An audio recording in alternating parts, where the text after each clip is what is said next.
je m'intéresse beaucoup aux phénomènes de colonisation, et qui sont souvent des situations d'arroseur arrosé.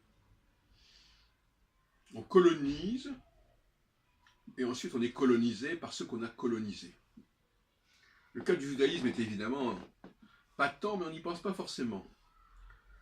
Le judaïsme a colonisé les païens, à partir notamment de David, à tel point d'ailleurs qu'on peut penser que le royaume du Nord était déjà constitué en partie de colonisés sous le joug de Juda, du royaume de Juda. Et à la mort de Salomon, comme on sait, le royaume du Nord a dit nous ne voulons plus supporter le joug de Juda, ce qui voulait bien dire quelque part qu'ils étaient eux-mêmes colonisés. Enfin, ça c'est une thèse. En revanche, qu'il y a eu des populations autour du royaume hébraïque, quelle que soit sa définition, qui aient été judaïsées, je crois que c'est assez évident, et donc par conséquent elles ont été colonisées. De la même façon qu'il y a eu des populations qui ont été arabisées et qui sont devenues musulmanes, où l'anglais est une langue francisée, etc. etc. Donc, le problème qui se pose, c'est le problème de l'immixtion.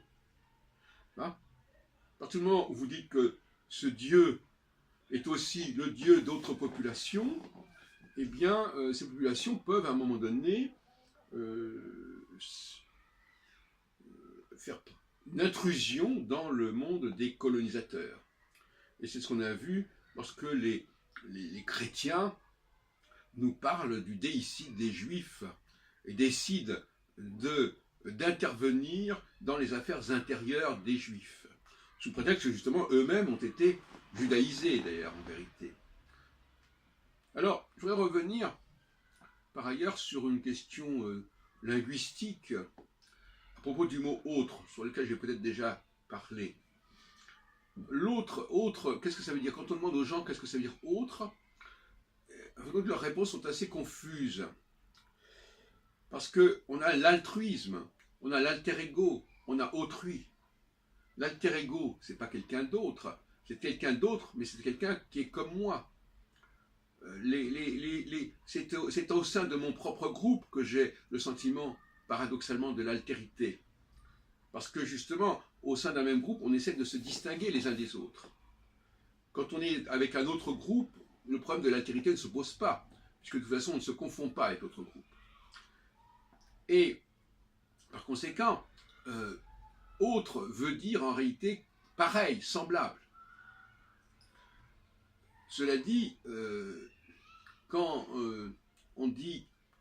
il est dit dans le Décalogue, et dans le schéma Israël d'ailleurs, je crois, que tu n'adoreras pas d'autres dieux que moi, ça veut dire qu'il y a d'autres dieux, bien évidemment.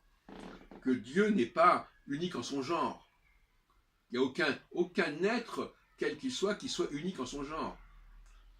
Et je dirais que le seul domaine où il puisse y avoir cette espèce d'impression d'unicité, c'est le domaine familial. L'enfant qui naît, l'amour de l'enfant pour sa mère et inversement, c'est un amour qui part du principe qu'il n'y a qu'une seule possibilité. Il n'a pas choisi sa mère. Sa mère est l'être par excellence, ou le père d'ailleurs aussi. Donc par conséquent, d'ailleurs Jésus dans Marc le dit bien, il faut se séparer de sa famille. Parce que cette famille, elle constitue une sorte de cocon qui fausse complètement la perception des choses.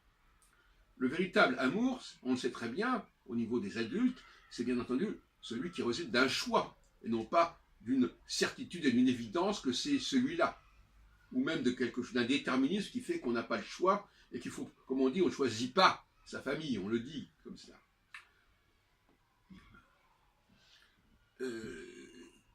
Le polythéisme est bien évidemment